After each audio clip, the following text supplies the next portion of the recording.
Well, hello, this is Willie Hatter here, and this is my guide to doing lace in knitting. So, lace in knitting can add character to your knitting, and is quite simple to do. Here's some examples. The more complicated stuff you can see on shawls and things like that, but these are quite nice things that you'd be able to add to your knitting to give it a more summery feel or a lighter feel, and a bit of a pattern.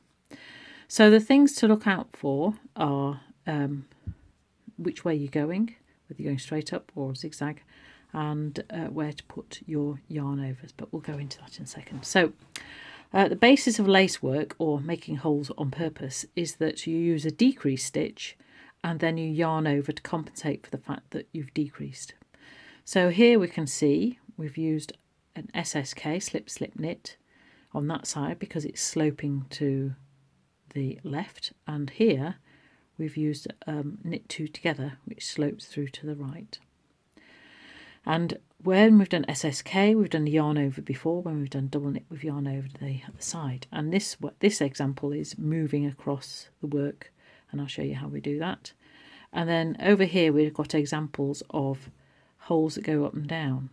And again, you're using both of those are using double knit two together, but yarn over. So this is how we do it. I'll just put the camera up a bit so you can see what I'm doing.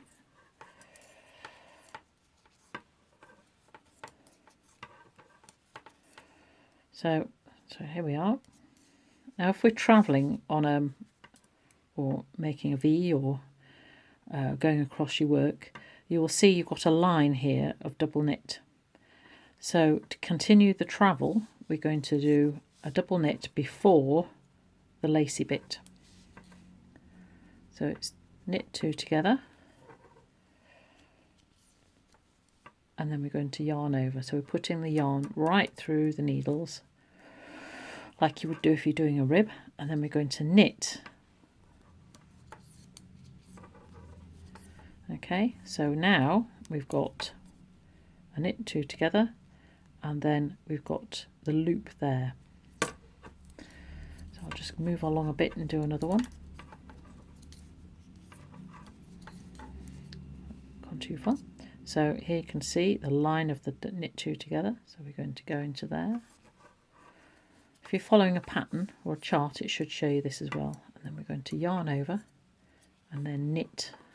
It's very tempting to do a purl, but you carry on knitting, and that way you create the extra stitch with the yarn over.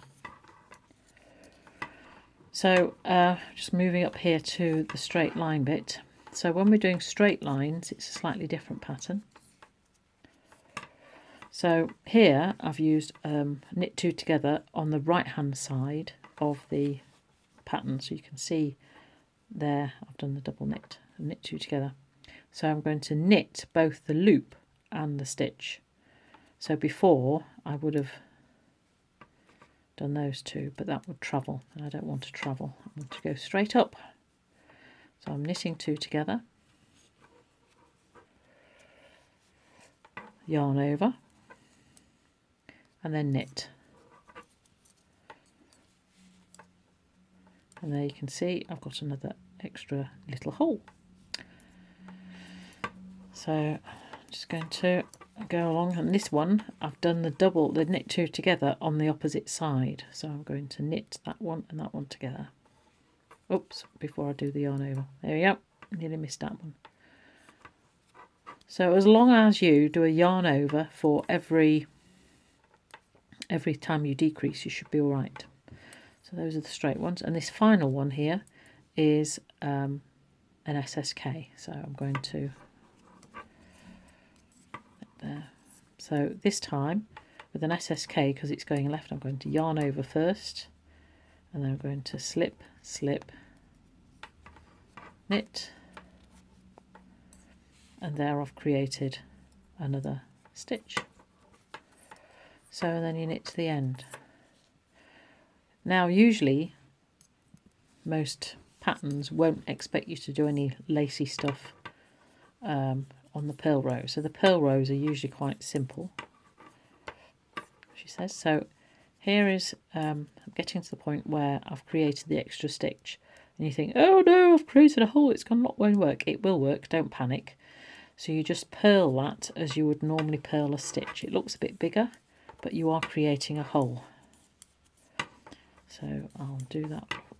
So here we are, here's the one I did straight up. So I'm just purling that as we go. And then you can see from the other side, so it's created a nice lacy effect. So that's all you need to know to start off your lace work. But don't forget, when you're doing charts, you start from the bottom right, go to the left, then back, and all that way. If you're knitting on straight needles, if you're knitting on round needles, that's a different story, but we won't go into that just now. Okay, so always start on the bottom right and go left, then right, and work your way up, and you should be all right. And the key thing is to count. Now, the other thing is, you might say, I'm going to get lost, especially if you've got a lot of repeated patterns. So one thing you can do is put stitch markers in where a different panel ends and starts, so you know where you are, so you don't have to keep counting too much. So that I find that quite useful, especially on a bigger piece of work. So have a go, see how you get on, and I look forward to seeing your holes on purpose.